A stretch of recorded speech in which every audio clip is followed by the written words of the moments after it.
Hello and welcome to the Choralosophy podcast. My name is Chris Muntz and this is episode 76, Finding Your Niche with John Rutter. I'm not going to spend much time introducing John Rutter because even my non-choir friends on Facebook know who John Rutter is, and you all know who John Rutter is. And what I'm excited to do as part of the Choralosophy Oxford collaboration that I've been doing of late. By the way, on my website, you'll be able to find the other Oxford conversations, Rena Esmail, Will Todd, Bob Chilcott, and others on there. If you go to the website under the show tab, you'll be able to find all of the other Oxford conversations that are right there. And what's great about this is that it gives me an opportunity to tell some stories behind the names that you know. Of course, Oxford has a stable of composers that are all well known across the world and some of the biggest names in choral music. But sometimes you don't know what they're really like. And a podcast conversation is a great way to hear that person just open up a little bit and share a little bit about themselves. And so in this conversation, John and I go through his early years and his inspirations as a composer, as well as his sense of intimidation and or maybe even imposter syndrome in his younger years before he really figured out his identity as a composer. What is his niche? How is he different than other composers? And is that okay? Does he have to sound like John Tavener, for example? You know, we have these conversations, and I appreciated John's openness. So we're going to get right to that conversation. Before we do, I just want to make sure that you remember, as school is starting, you need to get signed up for Sight Reading Factory with memberships for you and your students. Enter Choralosophy at checkout to get 10% off. Also, you're going to probably want to dive deeper into the science of music with your students. I think this is really important. You can search on my YouTube channel for Voce Vista demonstrations. That it is an amazing resonance and overtone software that mostly is used by voice teachers at the university level in voice labs.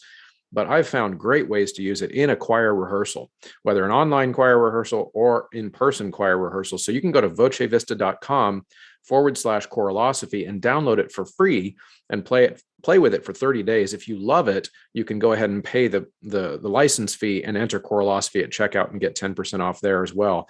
And last, in this little intro, last little plug, go to mymusicfolders.com and get ready for the school year by hooking yourself up with choir folders, hooking yourself up with PPE, in particular, the resonance mask from My Music Folders, which I really do believe is the best construction, best quality product to use a mask in rehearsal.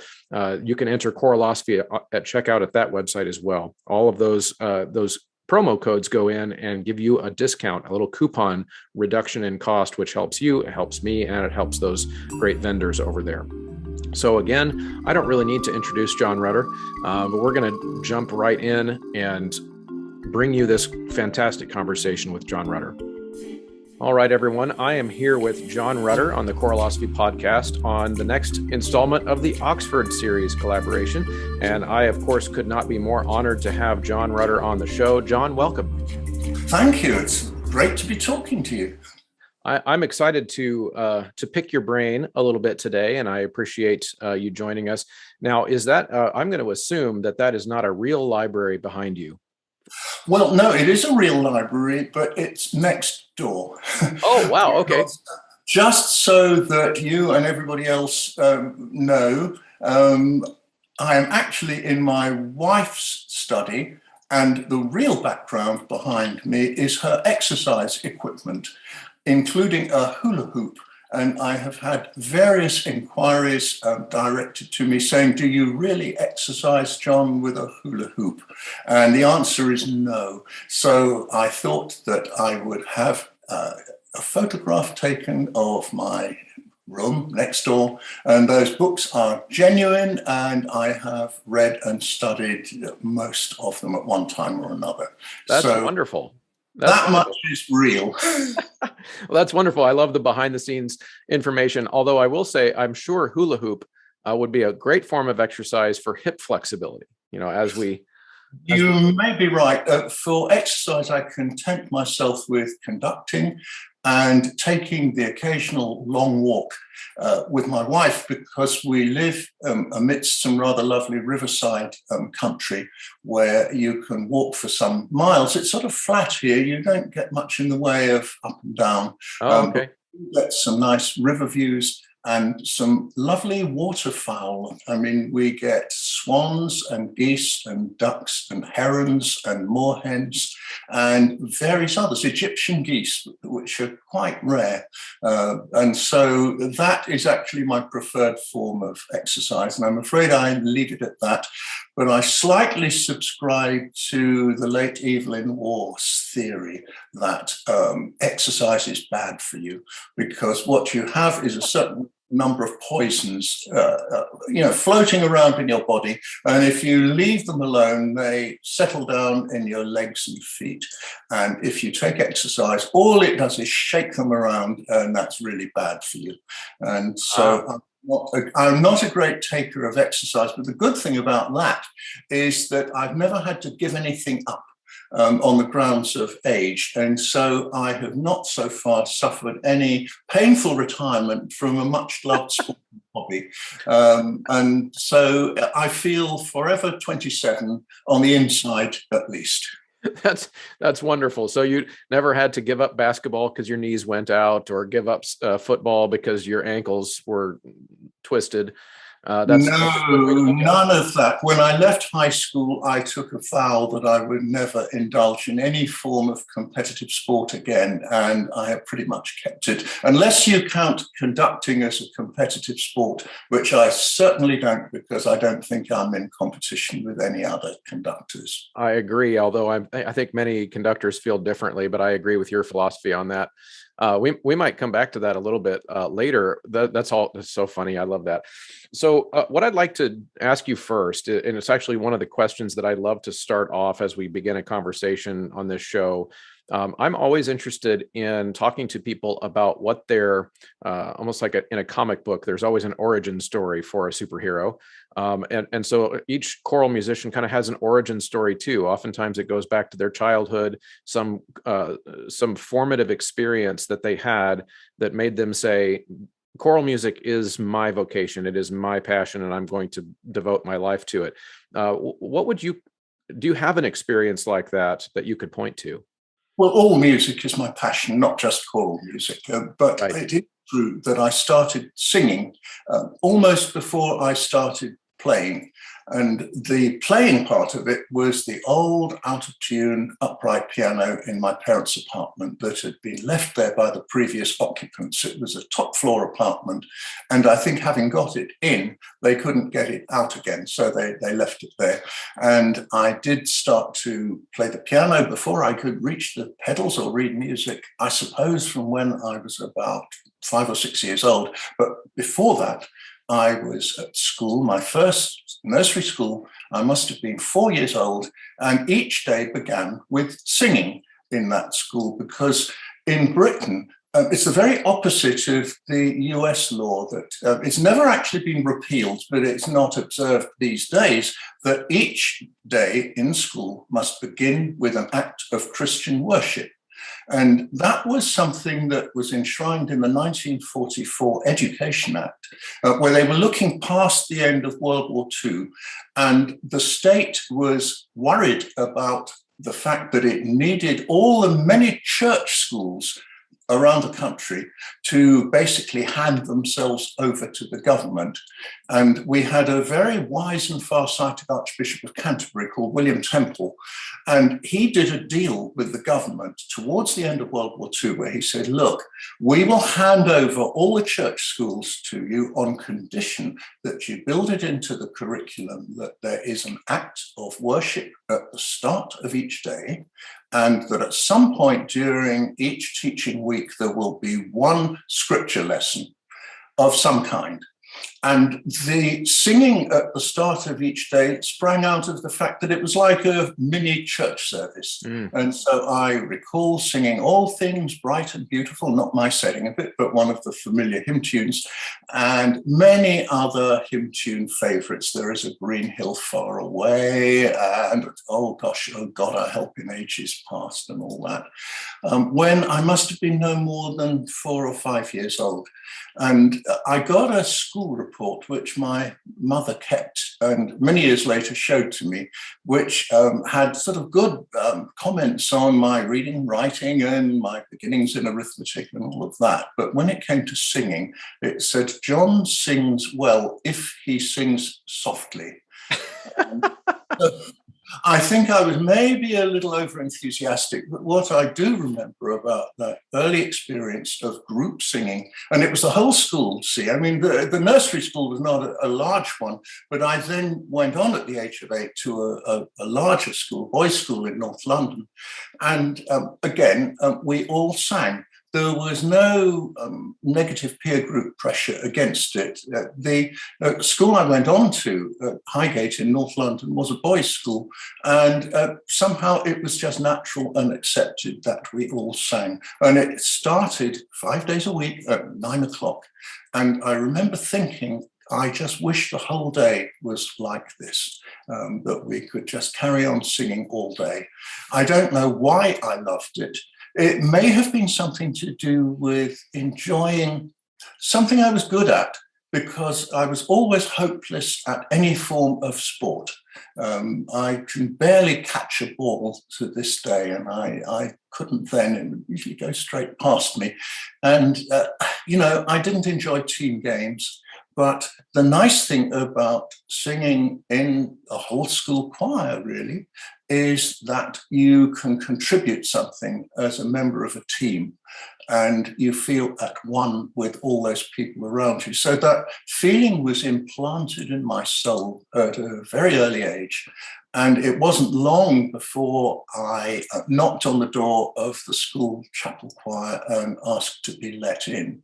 And to be honest with you, Chris, I think they'd have had a job keeping me out.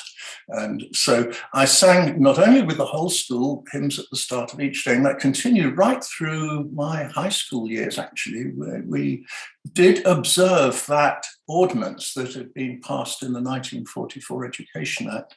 And at the same time, we sang in a concert chorus, which was selected from everybody who joined the school. I mean, in the senior school, we all took a voice test.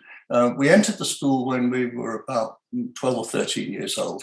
And any of us that could more or less sing a scale and match a few pitches was in the concert chorus, which taught me a vital educational principle, which is don't give the kids a choice. Sometimes it's best to just say, you do this and try it and see if you like it. And so we actually had something like half our school singing in what was usually an annual oratorio performance. And so I didn't just sing in Messiah.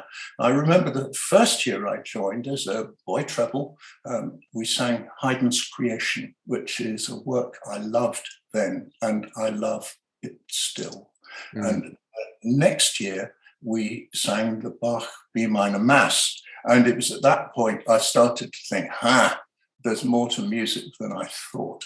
And I think it was at that point that I decided that nothing else would do for my life but music.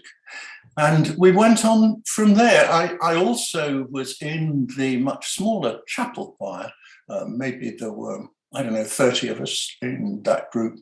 And so although I was never a cathedral chorister, which remember is how so many British kids get their first grounding in music.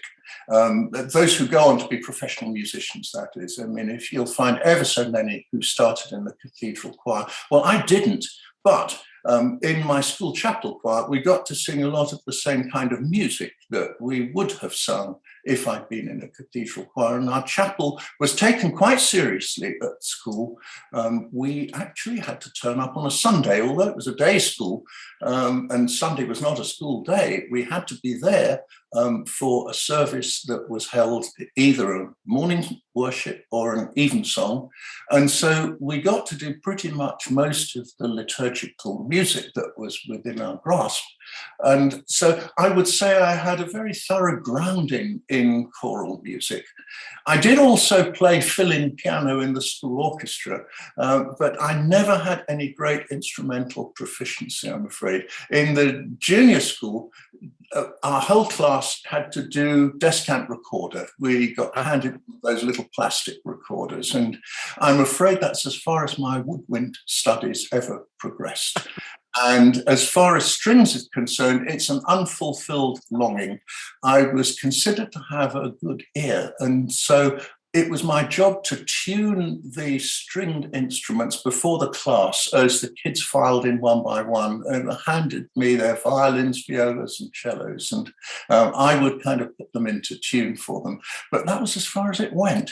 And so I gaze in envy to this day at string players. And of course, I would love to have showed off on a trumpet or a trombone, because I love deep notes. Of course, all of these are unfulfilled ambitions. But the nice thing about being a composer is that you play them all in theory, and somebody else has to do the hard work of realizing your vision. But I suppose what I'm saying is that choral music was probably what I did most of in my school age years. And I never intended, when I took to composing, that I would in any way be pigeonholed as a choral composer, because truth to tell, I enjoy writing for anything you can get a note out of, whether it's a voice or an instrument. The only thing I don't really do is electronics. I don't work with electronic instruments, though if I were in the world of media music, that would be the norm, and that's what I would be doing. But that's something I've kind of stayed away from, I have to admit. And of course, the thing about the voice is that it's the most personal instrument. It's not just an instrument, it's a part of your body. And it's a means of expression of something in you. And of course, it also combines any kind of vocal music, my greatest love, which is music, with my second greatest love, which is words. Yes. Of course, there is such a wealth of fantastic poetry, sacred and secular, that is available for anybody to set who is at all interested in writing for choir. So it always seemed like choir was my family at school. We hung out together, the choir members. We were all pals, really, when I look back on it, just as I think a sports team would be. Right. And it seemed very natural. So the formative experience was choral, and it was entirely from school, because unless you have a large family, you can't have a family choir. And so it was an experience that came from school and from my school chapel in particular. Well, that's a fascinating background, because, and as you were telling the story of growing up with choir, I almost picture your cultural immersion in choral music that came from singing at school with your entire school. That's an experience that I cannot identify with, because in the United States, we typically, especially as males, in many places, to sing in the choir is you are already different than everyone else. Well, of course, yes, you're absolutely right. There's a kind of negative peer pressure which has grown up, and you would find that just as much in Britain as you would in America, I think, now. That there are plenty of young boys who would say singing, oh, that's girls' stuff, I don't do that. Right. There was none of that, certainly in my school. In fact, it was considered really rather cool to be a musician and to be in the choir, not least because we entered choral contests. And we did sometimes win and come home with trophies. And so we brought a certain amount of fame and acclaim to the school, and that was considered good. That if we could bring home some honor and glory, then there was nothing bad anyone could say about us. Right. Now, that's interesting that you transition to that, because earlier when we first signed on, we were talking about how briefly how conducting or being a musician is not a competition, and we don't see it as being competitive with others. Is that something that maybe we all kind of feel as young people, where that we see that value in the competition and then we outgrow it later? Oh, well, there's a competitive spirit in most human beings. Mm-hmm. And I wasn't given a very big dose of it when I was born. I don't, thankfully, see myself in competition with other composers or conductors at all. There's room for us all. And that's absolutely great. Life is only a race if you want to make it into one, where there have to be winners and losers. Mm. But I was given extremely good advice by my much-loved director of music at high school, who was really consoling and advising me at a time when I felt very overshadowed as a composer by an illustrious contemporary of mine at high school called John Tavener, later Sir John Tavener, who of course went on to fame and fortune as a composer, very much associated with sacred music and nourished by the tradition of the Greek Orthodox Church in particular. And I thought, oh gosh, he is just so much better than me. What's the point? And that was when my director of music intervened and said, well, one person's gift doesn't negate another's. That there's room in the musical world for Ludwig van Beethoven, and there's room for Percy Grainger and Irving Berlin, or whoever you like to name. In a way, composers are all different. And one of the hard things, I suppose, about being a performer is that there is more of a competitive element, because if you are a gifted baritone, inevitably you're up against other gifted baritones, and for any given gig, they're only going to put one. And so will it be you or will it be the other guy? And that's something that I've never had to get into. I'm very happy to say that as a composer, I've got, I suppose, some kind of a niche. And if people want to book somebody else to write a piece, then I'm always delighted and happy for that composer, because I think particularly if they're young, it'll be an opportunity for them from which they will inevitably learn, and which will perhaps shed the rays of their career even more brightly around the world. So that's great. Jumping in really quickly here to thank the supporters of my very quickly growing Patreon group. They're up to 85 over there now, last time I checked. And it's just an awesome group of supporters who decide mostly to chip in $3 a month. You can also do a $5 a month, $10 a month. There's even a $20 a month consultancy level where I will jump on a Zoom meeting with you every month for 30 minutes and help you solve your problems as a choir director. But there's all kinds of different benefits you can choose over there. But mostly people are over there to get the private podcast feed, as well as access to some of my documents and my rubrics and different things that I've discussed over the years on the show. So that's a great resource, patreon.com/Choralosophy. And a quick shout out to the producers over there on Patreon. That's the Patreon producers are Vasquez Academy of Music, Ulrika Igrain Munoz Alarcon, Chandler Smith, David Kowalczyk, Kyle Peterson, Michael Herron, Ryan Main, and Steve and Kathy Kikachik. It's an interesting contrast that you bring up there between you and John Tavener, because I love that that's the example that you have in your life experience, because I can't imagine knowing your music very well and your catalog, and I also know his very well. It's just they're apples and oranges in the way that... Yes, and we had the same composition teacher. Yeah, right. At high school, at least, but our paths diverged after that, because he went on to the Royal Academy of Music in London, where he studied with the very noted composer Leonard Berkeley, and then with other teachers at a later stage. And I went to Cambridge, where my composition tutor was a very open-minded guy called Patrick Gowers. And the great thing about him was that he didn't try to tell me what kind of music to write.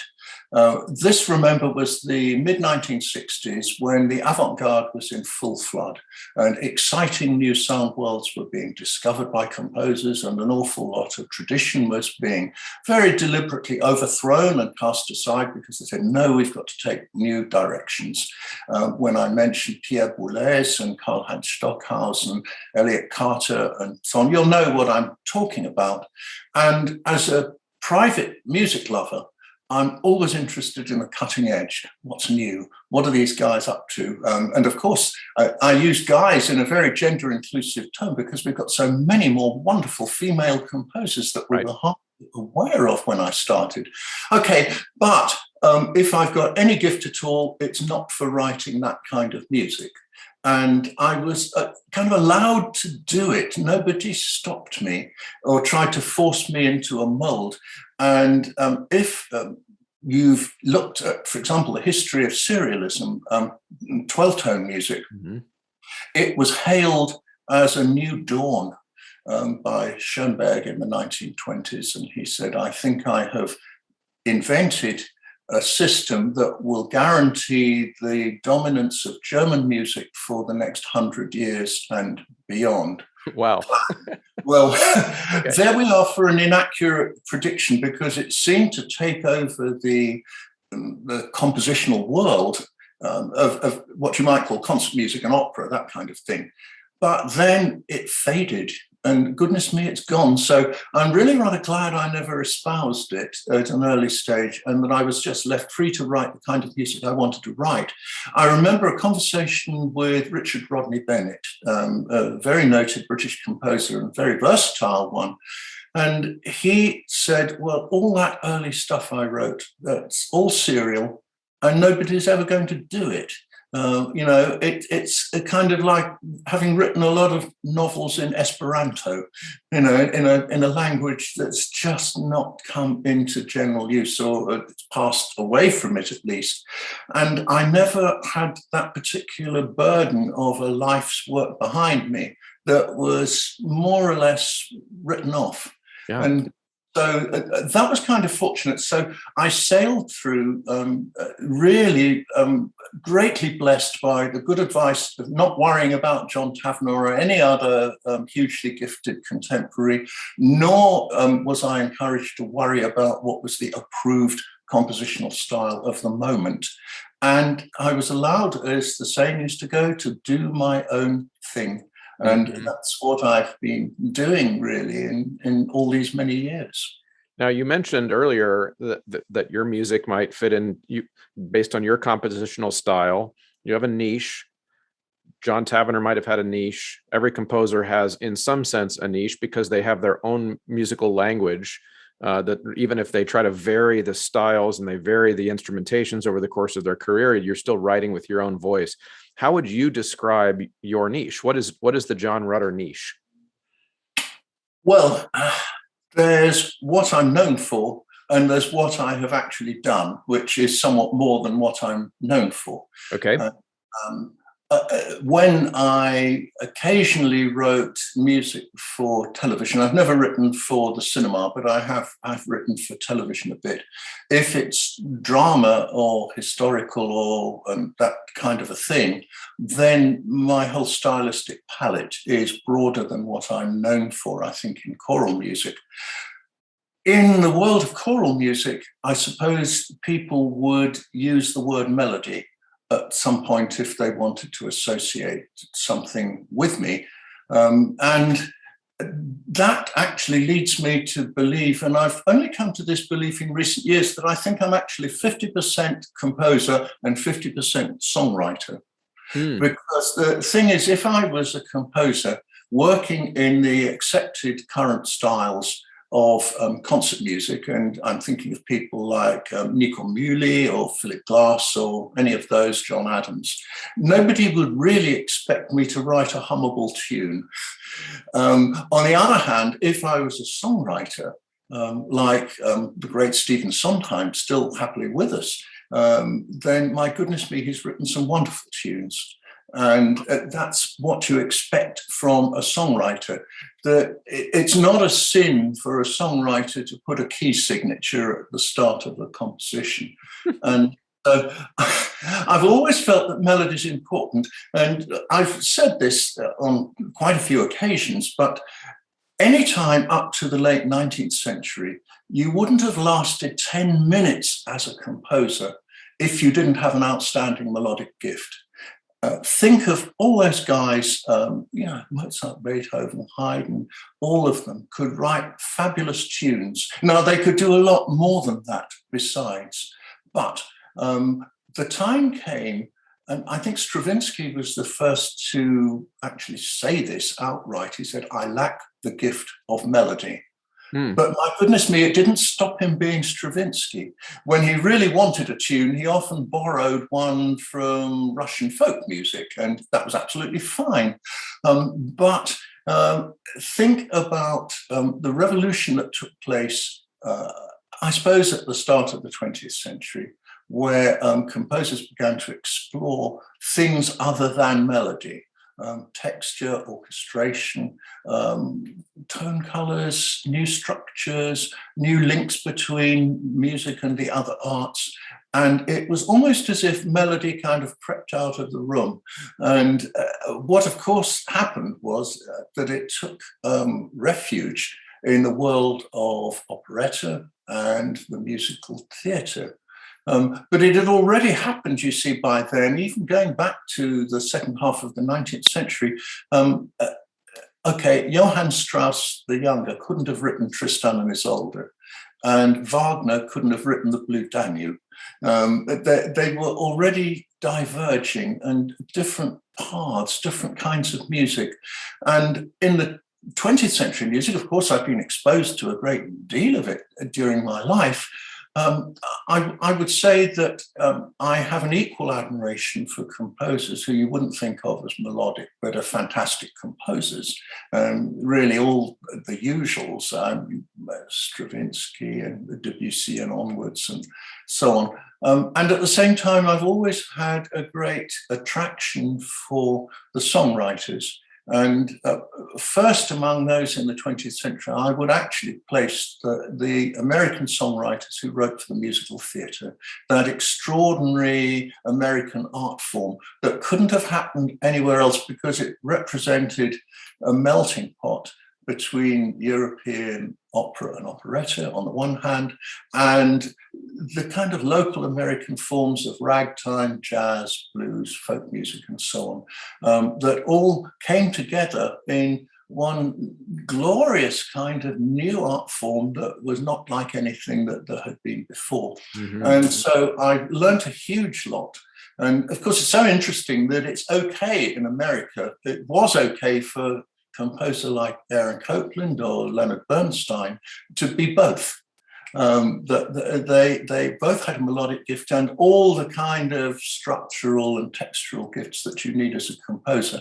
And so if I am both songwriter and composer, I'm certainly not the first, but I think that the most potent example I've always had in my mind have been in American music in the 20th century. And so perhaps that's the niche I occupy.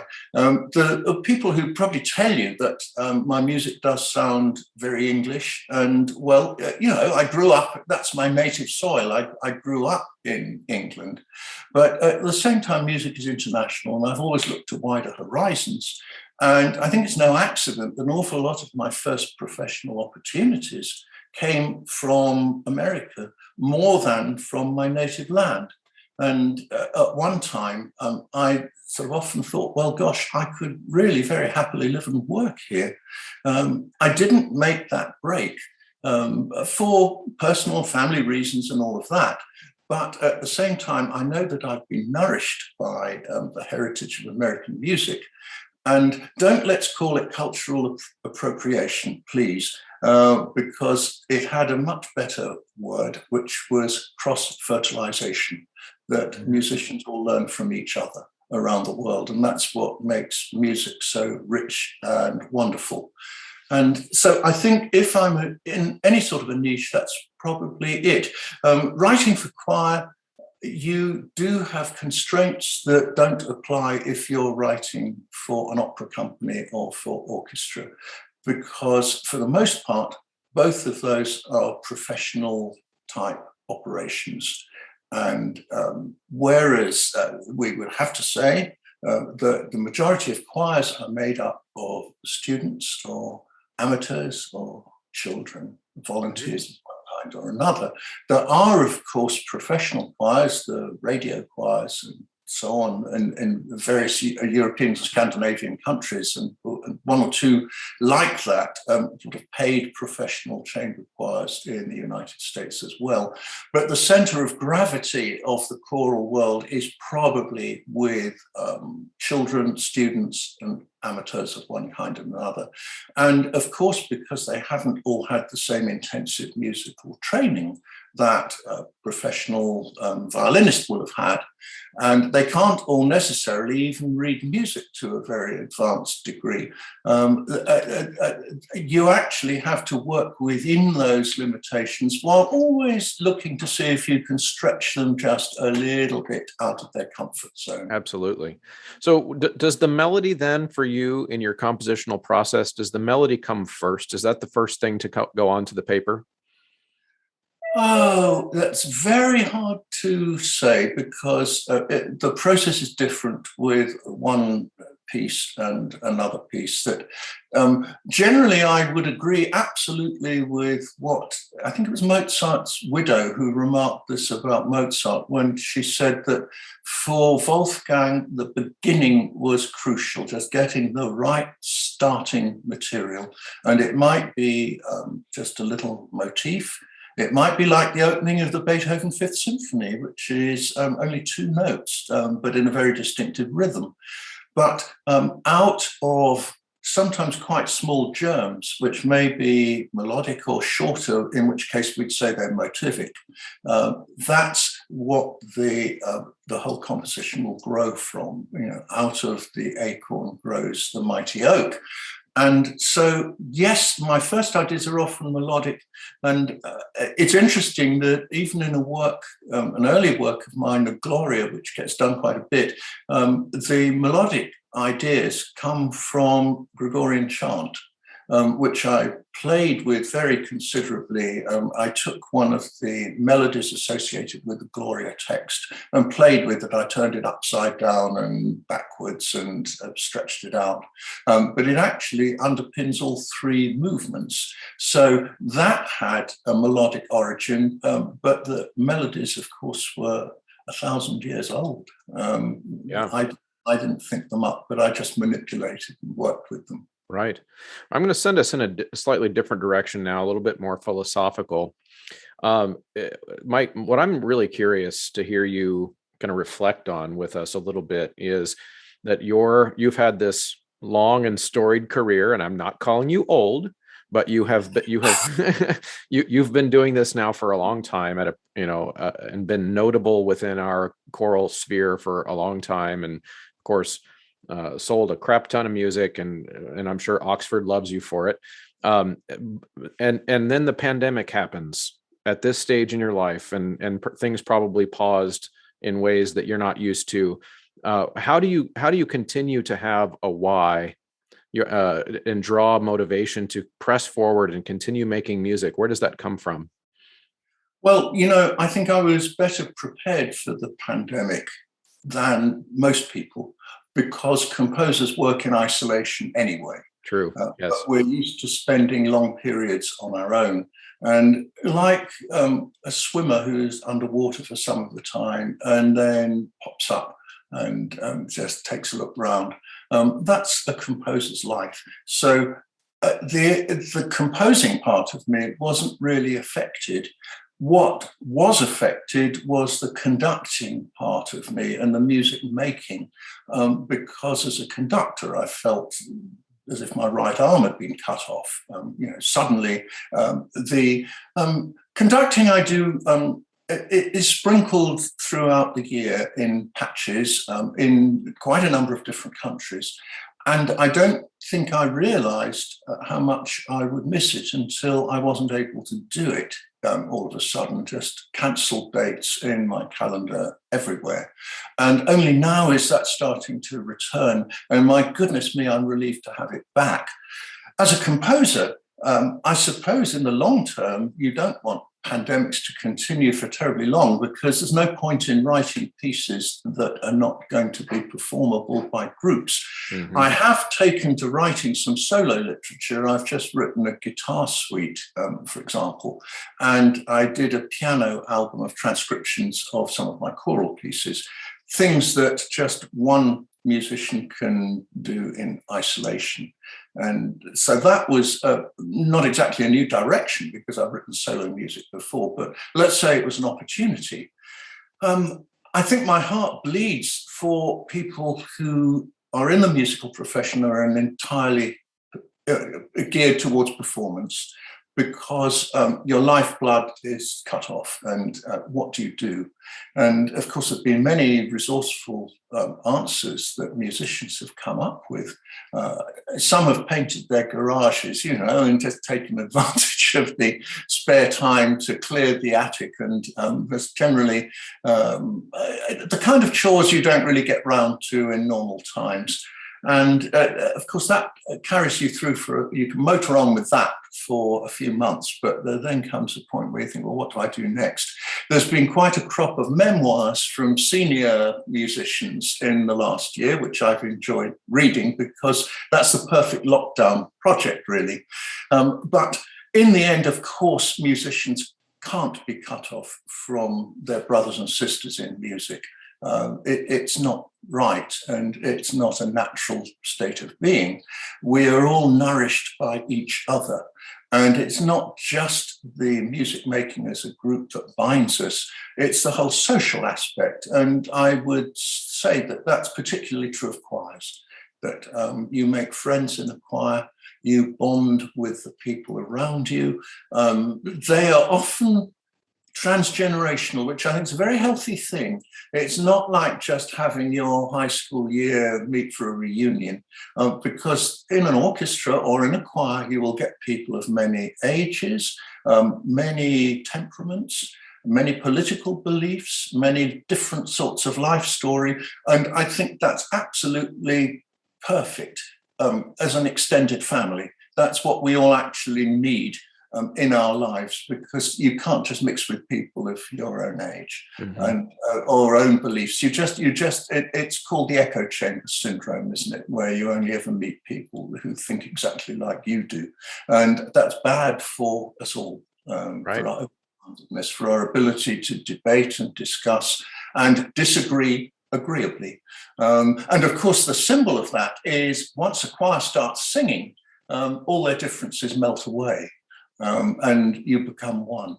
Mm-hmm. And it brings people together. And of course, potentially it brings peoples together. Actually, one of the interesting things that's happened in the lockdown is this phenomenon of virtual choirs, where, yes, I know it's not the same as meeting in the flesh with all the other singers in a choir, but it's potentially international. Which is fascinating, because you can get a choir made up of people who are in all different countries, but singing at the same time. People who live in remote places, people who perhaps can't join a regular choir because maybe they're caring for a partner or something like that who's not well. And in fact, it broadened out the whole choral world in a rather remarkable way. And I would predict that once the pandemic is behind us, and I think we're moving into that phase now, we all hope, virtual choirs will actually continue to play a part in the whole choral universe. And I think that's a good thing. Yeah, that's absolutely true. Now, do you ever feel yourself tempted at the stage in your life that you're in now to say, I've done enough in choral music and I just want to retire? Or does something keep you lit? Why would I do that? Of course I don't want to retire. I mean, that's what I want to know about. No, Never. I mean, each day is a gift. And I don't want to sit at home staring at the wallpaper. I mean, I want to carry on doing what I can do. And after all, we perhaps wrongly believe in my vocation that the best is still to come. The best piece I've ever written is the one I haven't written yet. And maybe the next one will be it. Who knows? And all you need is enough health and strength to pick up your pencil. And that doesn't take terribly much. And you don't even need a proven demand for your work, because composers will carry on regardless of anything. And as long as there are choirs to write for, I hope to be writing for them. It's an honor and a privilege. It's awfully hard work. And I suppose if there's a change now, if I compare me today with me when I really was 27, and not just 27 inside, I have lost the appetite for staying up round the clock to get a piece finished at the very last minute. I think I plan my deadlines a bit more carefully. And if I can avoid them, I do. Because I must admit, I do like a reasonable number of hours sleep each night. And I am not so good at doing without that. I think it is fairly important. Well, that's actually a really satisfying answer for me to hear, because I was trying to drill down at that why, and it sounded, and your response being that because maybe your best piece is yet to be written. I think that's a really good metaphor for how a lot of us feel about music making. I kind of liken it to the idea that you can achieve some level of proficiency as a performer or as a composer or a conductor or a teacher in my case. And I can look at each school year, for example, and say, wow, I got better than last year.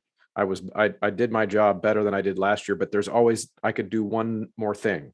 There's always one more thing I could do. Well, we all have a sort of spectrum of the worst thing that we're capable of doing and the best thing we're capable of. And what I hope is that the platform kind of rises a little bit over the years.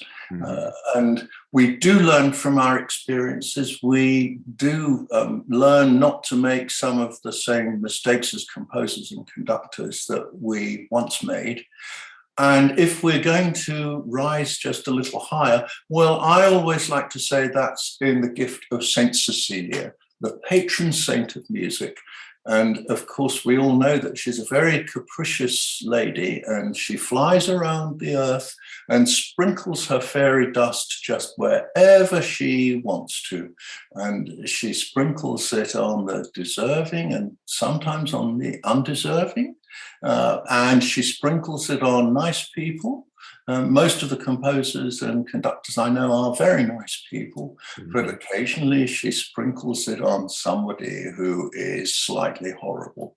And I'm afraid that is just the way that it works. But I do know there are pieces I have written where I would dearly have liked to visit from her, but I think she was probably busy elsewhere. I don't know.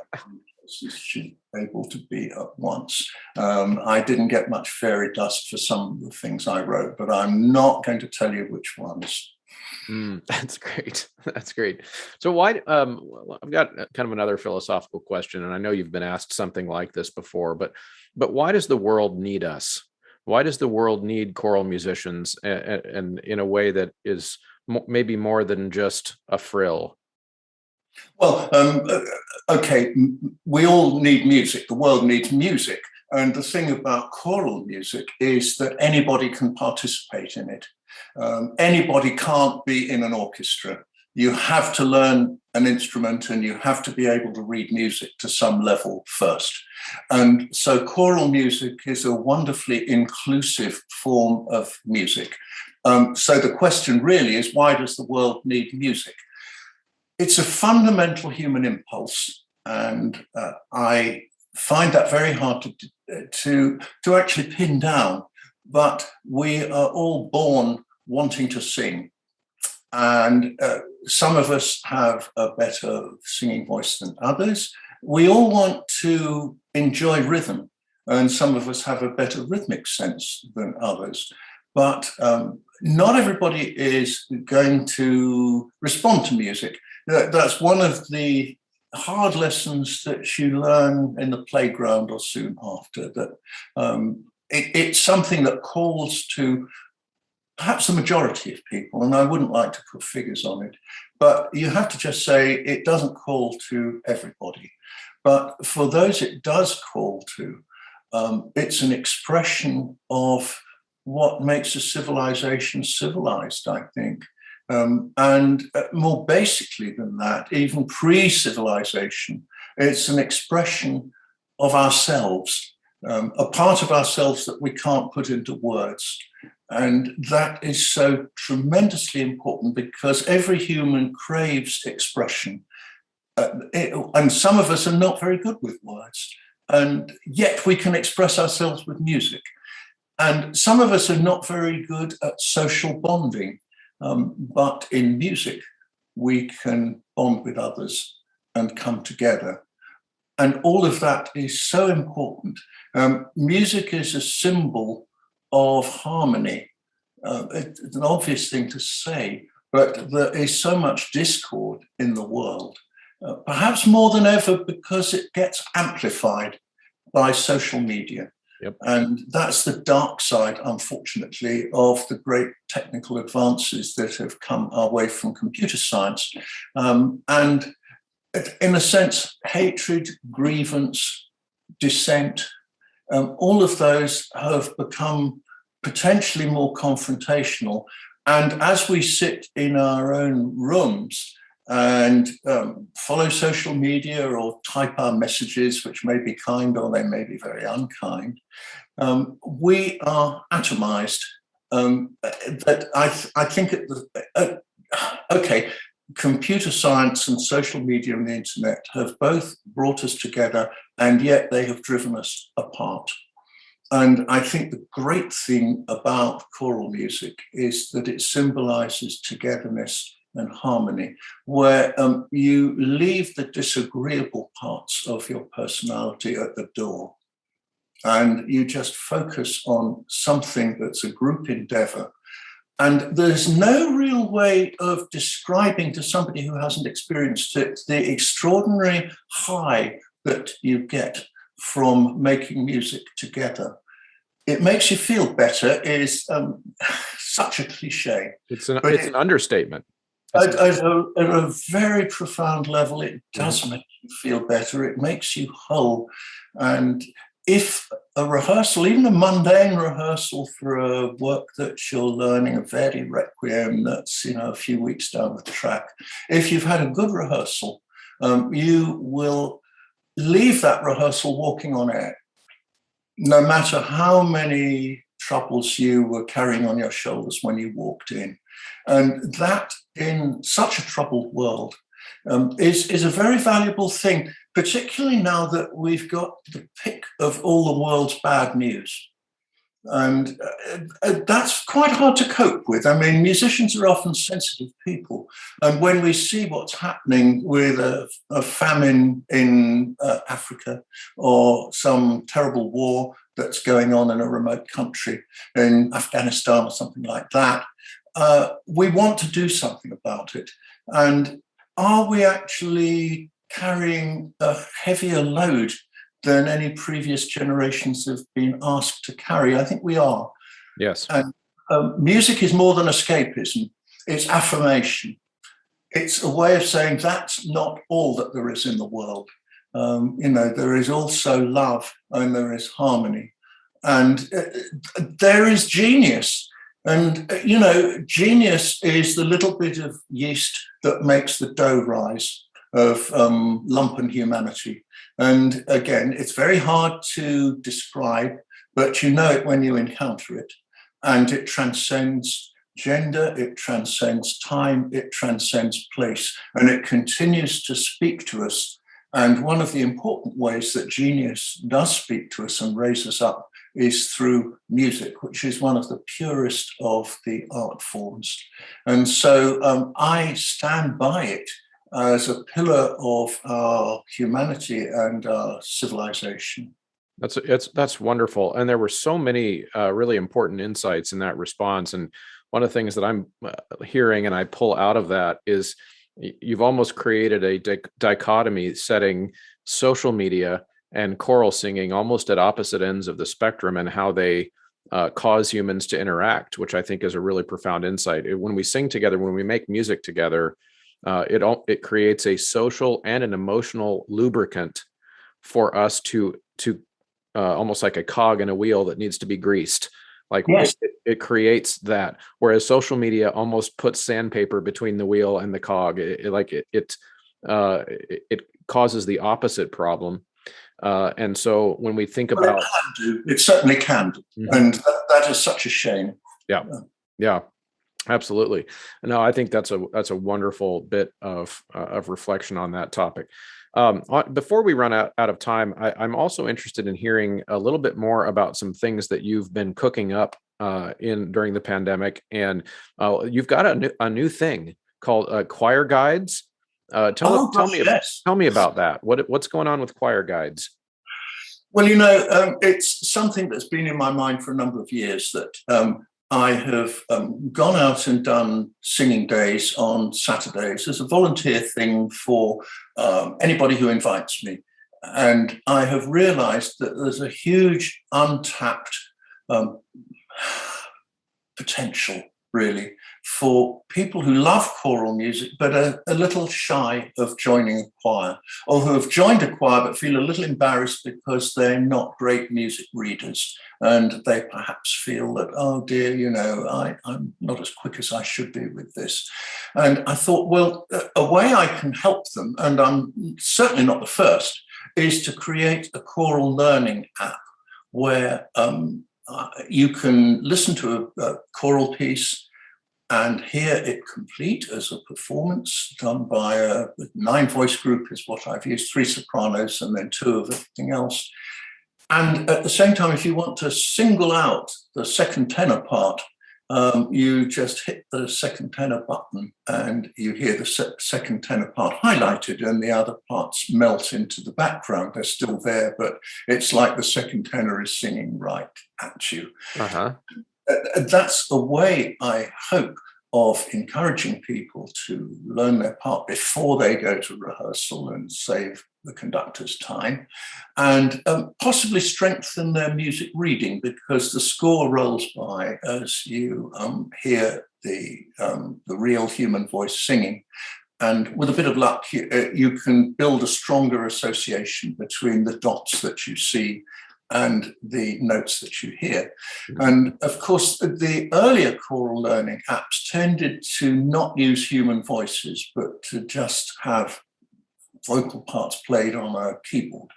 And that's fine, but it's not human, and it, of course, hasn't got the text. And so I determined that if I was going to do this, that I wanted to use real human voices, and they would be clear and accurate and give people what they needed to set them up for a rehearsal, or to contribute their part to one of these virtual recordings where you sing into a phone and then somebody mixes it all together. Right. And the only slightly embarrassing bit from my point of view is that I thought, well, I can't record the entire canon of Western music one voice at a time, which is how you have to do it. I thought, well, I better start with mostly my own, because possibly that has not been covered by some of the other excellent choral learning apps that there already are out there. And I have recorded now 2 tranches of short choral pieces. We did 15 of them a year ago. And then I'm right now in the middle of editing a second tranche of 18 pieces, including some Christmas carols of mine. And hopefully that will be ready for release in the fall. But that was a lockdown project because, of course, I couldn't get any kind of ensemble together during the last year. But what was perfectly okay was to record one voice at a time, which is how you actually have to record these app things. if you want people to be able to truly isolate one voice part.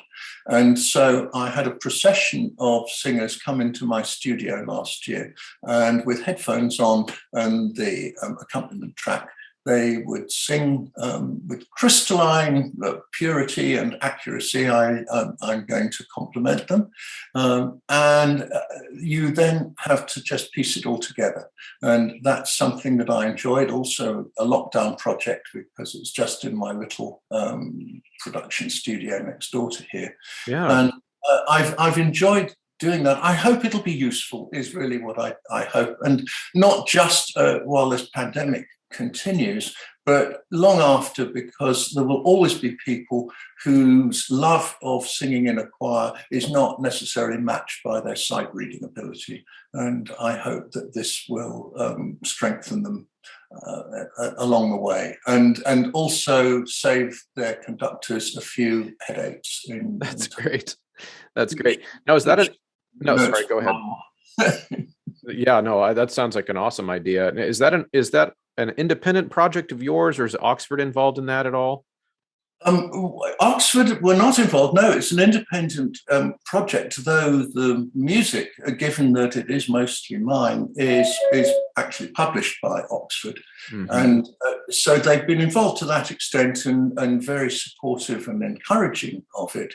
But no, it's something I dreamed up myself, and I pretty much carried out myself. I'm not a coder, and so the actual development of the app on the website and the design of it were done by highly expert professionals. And of course, that they told me in no uncertain terms that what you are asking for is totally unreasonable and completely non-standard, but we'll do it. And in a real can-do spirit, they have now delivered something that I think actually does work, is touch wood, as we say in England, bug-free, and we hope will help choral singers everywhere. It sounds like it. Speaking of the idea that we heard earlier from you, which is that at any point, the next John Rutter piece might be the best ever John Rutter piece. Do you have anything coming out in the next little while? Maybe anything new that people should look out for? Oh, my goodness me. Well, I do know that I'm writing 2 new Christmas carols. That's intention, not fact. But I promised 2 different organizations that I will serve up a new little carol. Hardly a dramatic new departure in my composing life. I have written already, but maybe there'll be room for 2 more. I will continue to write choral music, I'm sure, but something that's actually beckoning to me, I have to say, is orchestral and instrumental music, because in the nature of a career, one gets a bit typecast. And I like to think that I can write perfectly okay for orchestra and indeed for solo instruments, but it's something I've not as often had occasion to do. I've just been recording with the Royal Philharmonic Orchestra. That's actually half an album of my orchestral music, and I've got to write some more. And I must say that that's something I very much like to follow up. And I love voices and instruments together, of course. I haven't written all that much a cappella choral music, and so that will actually be something that I might address myself to more and more. And I may be pushing back a few frontiers, because one of the things that surprised me was that when I've written more challenging choral pieces, both stylistically and just in terms of the demand level, they seem to have been taken up by some really awfully good choirs. That, for example, my Hymn to the Creator of Light, which I wrote for the Three Choirs Festival back in the 1980s. And I never thought that that would get widely done, because it really isn't easy to sing. It's double choir, lots of divises, lots of strange harmonies. You do need a good choir to do it, but it seems to have got done quite widely. And so maybe I will be pushing the envelope a little bit. My wife always says to me when I'm about to start on a new piece, she said, "Oh, go on, John," she said, "surprise everybody." So I will see if I can do that. That's wonderful. That's wonderful. Okay, so I have one more question, and it's also related to your music. And so it's kind of a two-part question. What is your bread and butter, the piece of music that you've probably sold the most, like your top seller, your most popular thing? And then the other part of the question is, by contrast, what's a piece of music that you wrote that just didn't seem to take off, but maybe you thought that it was pretty good, so you liked it, but maybe other people didn't? Oh gosh. Well, I tend to, on the second part of that question, I tend to side with Giuseppe Verdi, who just said, "Let the public be the judge." Okay. So it's not for me to say that I've got a favorite neglected child. Maybe somebody else will come up with it. People do sometimes write to me and say, "Oh, what a shame that we don't ever hear this or that piece more often." In terms of my best sellers, it depends whether you mean large pieces or small pieces. Because I haven't written all that many large-scale choral works, but the ones that have been there longest tend to have sold the most, I think. I've never compiled the statistics, probably just because they've been there longest. And so the Gloria and the Requiem, which date respectively from the 1970s and 80s, have probably sold more copies than a Mass for the Children or the Gift of Life, which date from this present century. And so they've not had as long to establish themselves. For short pieces, well, I think I'd have to divide that into seasonal and non-seasonal, because among the Christmas carols, well, the very first one, at least it was in the very first batch, there was the Shepherd's Pipe Carol and the Nativity Carol, and those I never thought the shepherd would still be piping in the 21st century here, but it still seems to be. And he first started piping in 1967 when that was published. So that has gone on far longer than I think anybody, including my publisher, ever thought that it would. And of more recently written carols, well, What Sweeter Music, that got used in a Volvo commercial, has done rather well. Let's have the Candlelight Carol is another one that seems to have got around widely.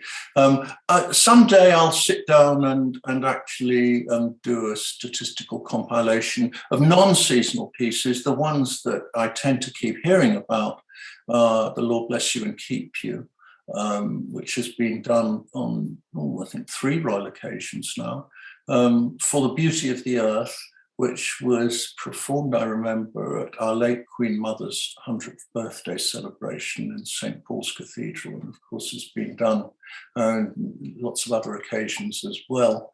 And, hard to tell. The Gaelic Blessing is the shortest piece I've ever written, and it seems to still go the rounds.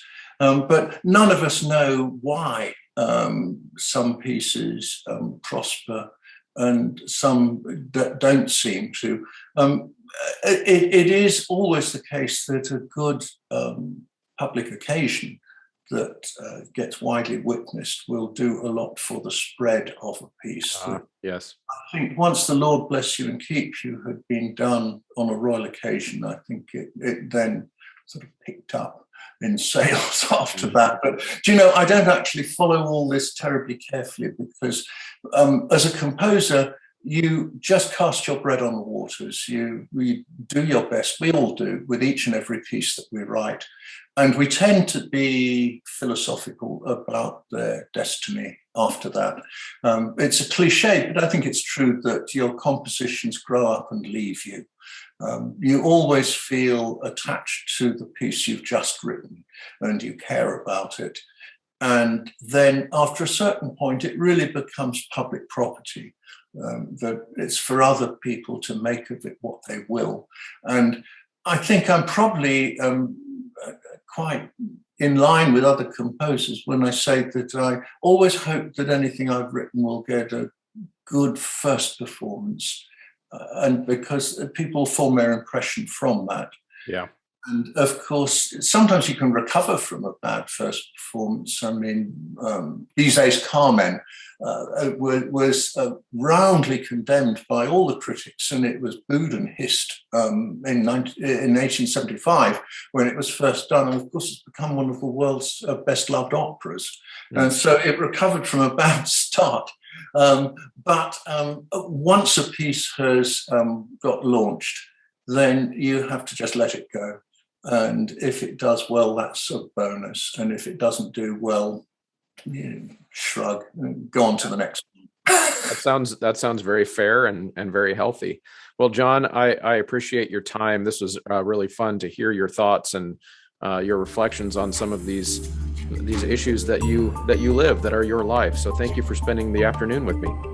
It's been my pleasure, and thank you for having me. All right. Thank you, as always, for sticking around to the end of an episode. I hope you enjoyed that little conversation, being a fly on the wall with John Rutter. I know I was a little bit nervous for that conversation. He is, of course, a big star, and it was so great of him to join us on the show.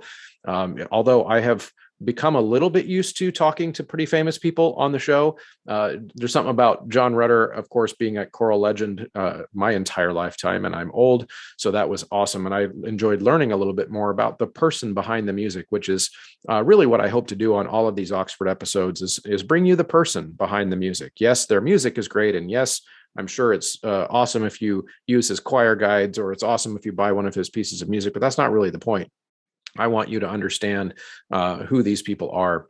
So if you enjoy this content and this show and its wide range of topics, from COVID to social justice to Oxford conversations to student perspectives, all the different things that we've done on this show, you can sign up for the Patreon, patreon.com/Choralosophy. Other ways you can help is enter the promo code at any of the vendors that are doing such great work on the show. If you need sheet music, ryanmain.com and graphitepublishing.com are great resources. And then, of course, Sight Reading Factory, My Music Folders, Voce Vista, all of those things are great products that can and will help you if you choose to participate in those. And entering Choralosophy at checkout gets you that discount. And as always, like, share, and send smoke signals to the moon, or whatever it is you can do to get the word out about the show. I always appreciate it. Thank you so much. See you next time.